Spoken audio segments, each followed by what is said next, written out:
Good morning. It is 29 degrees below zero in Sudbury today. This is the Hyundai Santa Cruz. We will be learning all about it in this video.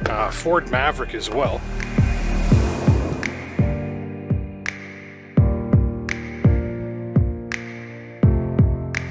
I'm Justin Pritchard. This is the new Hyundai Santa Cruz, and in this video, I'm going to give you a wintry road test and review of this new for 2022 Hyundai Santa Cruz while using the Ford Maverick I showed you a few weeks back as a sort of baseline. I spent 1,500 kilometers driving each of these machines in nearly identical conditions and on nearly identical roads. Now I'll put them beside each other to give you the best impression possible of their key strengths, weaknesses, similarities, and differences to one another when it comes to winter driving and touring right here in Northern Ontario.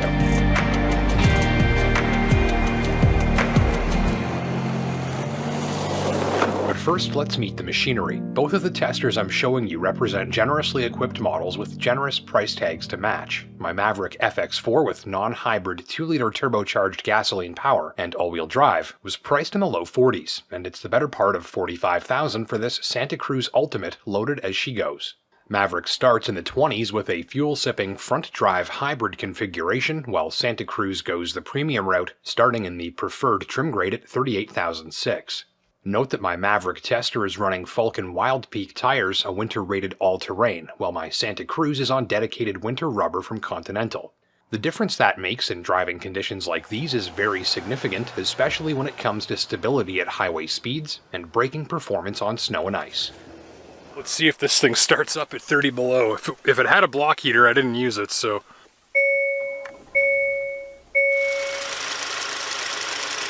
Santa Cruz runs a single-engine option, a 2.5-liter Turbo 4, good for 281 horsepower and 311 pounds of torque.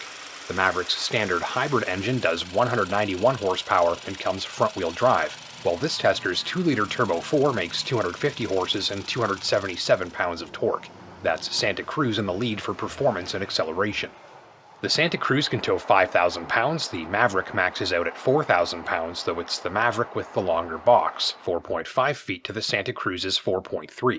The Santa Cruz has some hidden storage beneath the bed, the Maverick doesn't. I couldn't give you a full demonstration on my tester using my cameras because, well, Mother Nature got in the way. After a few days of heavy snow, and then rain and then a deep freeze, the tonneau cover latch and mechanism were frozen solid, so to avoid breaking anything, I'll show you this B-roll instead. The Santa Cruz has more headroom but less rear seat legroom than the Maverick, and elsewhere key measurements are fairly similar. Point is, neither of these machines is head and shoulders better than the other when it comes to interior volume and passenger space. Dimensions aside, I think it's the interior design where shoppers will find the biggest difference between these two machines. In the Maverick, I did wish for some more upscale materials in some areas, and complained of some control interfaces and button consoles that were looking a bit dated. Still, I think it's Maverick with the more easy-to-use infotainment system of the pair, and an interior that quickly communicates signature truck-styling elements to its driver. Blocky shapes, a multicolor palette, exposed fasteners, textured surfaces. More of what's going on in the Maverick is more fun to look at, and more of the interior scenery looks more truck-like. The Santa Cruz takes the fully opposite approach. Now, this cabin is more sleek, modern, minimal, and clean, a unique and distinctive take on a more modern design. The thing is, nothing, and I mean nothing in here looks truck-like. There are no rugged design cues, no chunky dials and controls. Everything is smooth and sleek and very car-like. In the Maverick, you feel like you're sitting in a little truck. In the Santa Cruz, you don't. Now that may be exactly what you want for the interior of your pickup, but given what I'd call the more impressive exterior styling of the pair, I was hoping for something more exciting and rugged from the Santa Cruz's interior design. You walk up to a sporty truck with a capable stance and big presence, but when you sit down and take the wheel, it's more like an upscale car. So if you want a pickup interior that feels like a pickup interior, the Maverick is the better choice, and if not, the Santa Cruz has you covered. Just note that you will have to control more of the Santa Cruz's functions using a touchscreen interface, which can be a bit of a pain with gloves on. So this works very easily if you've got a bare fingertip. If you don't, it still works, but the buttons are much less sensitive, right? So we can make this work with our gloves on, but I've really got to kind of press and hold. And just that same gentle tap has no effect. You've got to sort of be very deliberate. And this one's not working at all. So the point is, if you're wearing gloves, you're going to have a heck of a time working this thing.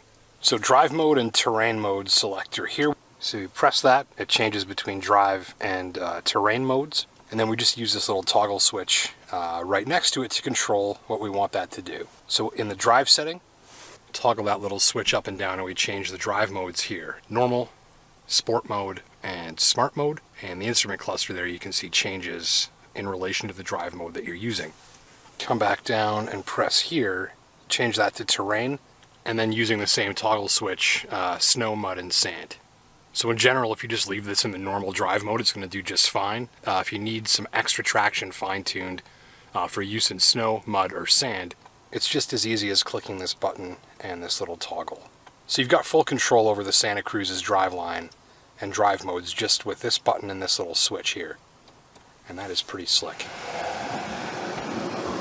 That interface is one of several where the Santa Cruz demonstrates more seamless integration of various controls into their more modern surroundings. There are even turn signal cameras that pop into action in the instrument cluster, a sort of digital lane change check for when you signal. So ultimately I think we could call the Santa Cruz the styling leader of this pair. And on performance it is a really impressive machine. Big torque, big power, and in some situations it's maybe even a little much. It's highly responsive in city driving with plenty of jam and reserve for passing and merging. If you're hoping for a small truck with plenty of power, I think you'll be quite happy with how this performs. The Maverick doesn't match the Santa Cruz for power output, but it's absolutely no slouch. I prefer the sound and character of the Maverick's engine. To me, smoother, more pleasant more of the time, and nicer to listen to when you get it working hard. I found the engine, transmission, and driveline in the Ford to have the more polished and refined feel in more situations. More on that in a bit.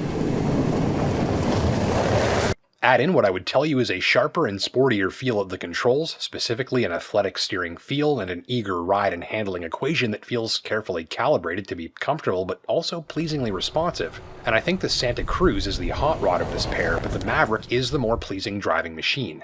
Specifically, in a lot of situations, the Maverick reminded me of driving something like a Mini Cooper or Volkswagen GTI, with a sharp and precise brake pedal feel and quick, heavy, sporty steering response. So I think driving enthusiasts will appreciate some of the fine-tuning at work in the Maverick's drive that intends to make it more responsive, eager, and composed. The more powerful Santa Cruz is quicker, softer, and a touch smoother on most surfaces, though I think you'll find it more impressive for power output than driving and handling dynamics. So if you're a driving enthusiast who's found themselves after a small truck, I'll bet you're more impressed by the acceleration of the Santa Cruz, but that you'd ultimately prefer the way the Maverick drives.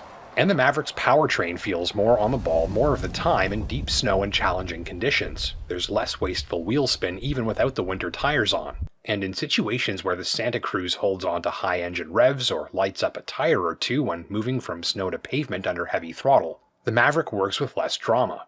These are subtle differences, but I think you'll find the Ford demonstrates superior calibration and integration of its various driveline systems and engine to make better use of the hardware equipped. It's a little bit more of a premium polished feel, dialed right into the DNA of the drive.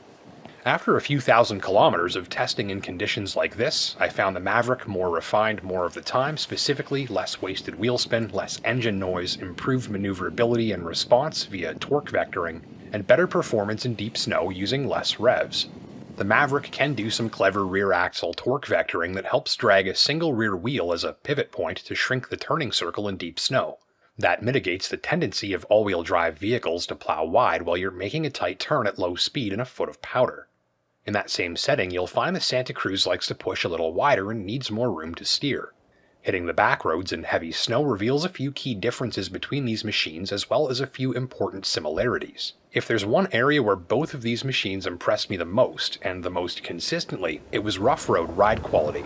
Both Maverick and Santa Cruz boast suspensions that stand up very nicely to abuse from the road beneath, and even on the toughest backroad surface I regularly use to test ride comfort, both trucks did a bang-on job. Maverick and Santa Cruz both handle this sort of driving with less noise and harshness than most crossovers available today. Both trucks feel dense, solid, durable, and remain quiet under fire, with suspension noise kept to a minimum. Both machines have steering systems that fight the negative feedback from rough roads, staying straight and smooth in your hands while bumps and potholes and frost heaves pass beneath. In this type of driving, the Santa Cruz's ride is smoother and softer, and the suspension feels like it's making better and more controlled use of its entire range of travel. The Maverick's rough road ride is sportier, a little busier and more abrupt at times, but it feels even more dense and solid beneath you.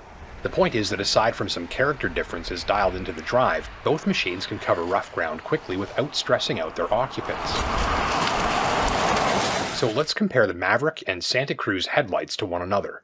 Good headlights contribute to stress reduction when driving after dark. The Maverick's lights are potent and powerful, blasting the forward scenery with clean white light that reaches into the roadside, saturates the way ahead, and ultimately reduces driver stress and discomfort by making it easier to see more comfortably when the sun goes down. Santa Cruz, same thing. Clean white light, plenty of it, good control over the beam pattern, lots of light where you need it, little where you don't, and solid peripheral illumination for early warning of possible hazards approaching from roadside culverts and forests. In the Maverick, I had more oncoming motorists flashing me than I like, assuming my brights were on when they weren't. In the Santa Cruz, none at all. So for that reason, I would tell you that both lighting systems are very good, but I'd give the win here to the Santa Cruz. So if I was buying one of these, I would probably go with the Maverick. I'd miss some of the Santa Cruz's features, tech, and power output, and I much prefer the way it looks. Still, to me, the character dialed into the way the Maverick drives, and the slightly more polished powertrain performance in heavy winter conditions made a stronger connection. End of the day, here are two very worthy choices, and having to choose between the two is a pretty good problem to have. Thank you for watching. My name's Justin Pritchard. Don't forget to hit that like button down below if you learned something new. And until next time, take care and drive safe.